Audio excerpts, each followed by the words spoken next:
ఈరోజు సహస్ర వర్గానికి చెందిన తంబదాటిక కథ తెలుసుకుందాం. తంబదాటిక 55 సంవత్సరాల నుండి రాజు దగ్గర దొంగల యొక్క తలలు శిరచ్ఛేదన చేయడానికి పనిచేస్తున్నాడు.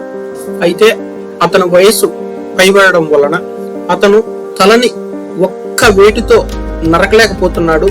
అందువలన అతను తన యొక్క ఉద్యోగానికి పదవి విరమణ చేసుకున్నాడు.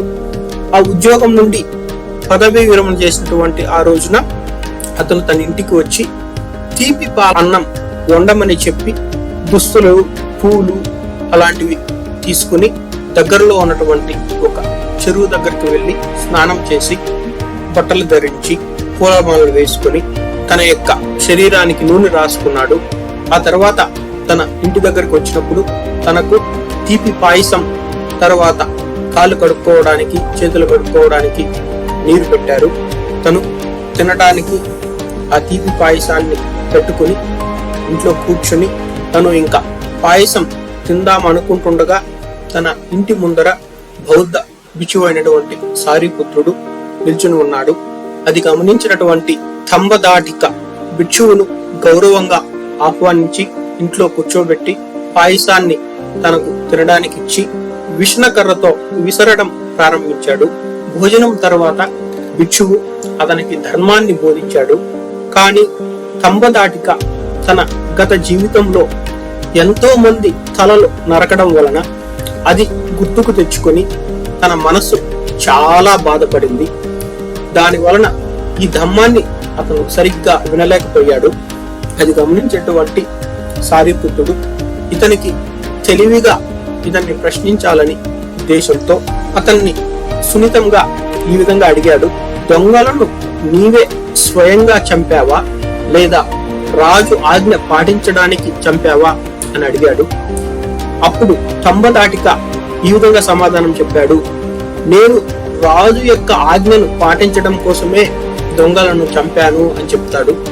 అయితే మరొక ప్రశ్న మళ్ళీ భిక్షువు ఈ విధంగా అడిగాడు.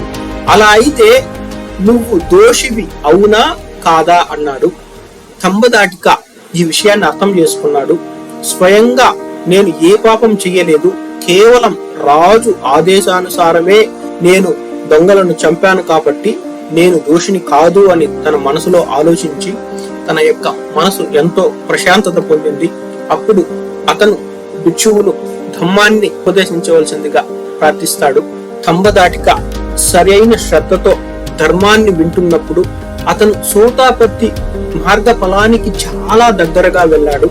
అతను అనులోమ జ్ఞానాన్ని పొందాడు. ఉపన్యాసం తర్వాత తంబదాటిక పూజ్యనీయులైనటువంటి సారిపుత్రుల్ని కొంత దూరం అనుసరిస్తూ నడుచుకొని వెళ్ళి ఆ తర్వాత తన ఇంటికి తిరిగి రాసాగాడు. ఆ సమయంలో ఆవు రూపంలో ఉన్నటువంటి ఒక రాక్షసుడు తంబదాటికను పొడిచి చంపాడు. సాయంత్రం బుద్ధుడు భిక్షువుల సమావేశానికి వచ్చినప్పుడు వారందరూ తంబదాటిక మరణం గురించి బుద్ధ భగవానుడికి తెలియజేశారు. మరియు తంబదాటిక ఎక్కడ పునర్జన్మ పొందాడని బుద్ధ భగవానుడు వారిని ప్రశ్నించారు. అప్పుడు బుద్ధ భగవానుడు వారితో తంబదాటిక తన జీవితాంతం పాపకర్మలు చేసినప్పటికీ పూజ్యనీయుడైన సారిపుత్రుని నుండి ధర్మాన్ని విన్న తర్వాత అతను దానిని బాగా గ్రహించాడు. అతను చనిపోయే ముందు అనులోమ జ్ఞానాన్ని పొందాడు కాబట్టి అతను తుషిత దేవలోకంలో జన్మించాడు అని బుద్ధ భగవానుడు చెప్తాడు. ఒక్కసారి ధర్మం విన్న తర్వాత అంతటి పాపి ఇంతటి గొప్ప ప్రయోజనం ఎలా పొందగలడని సన్యాసులు ఆశ్చర్యపోయారు.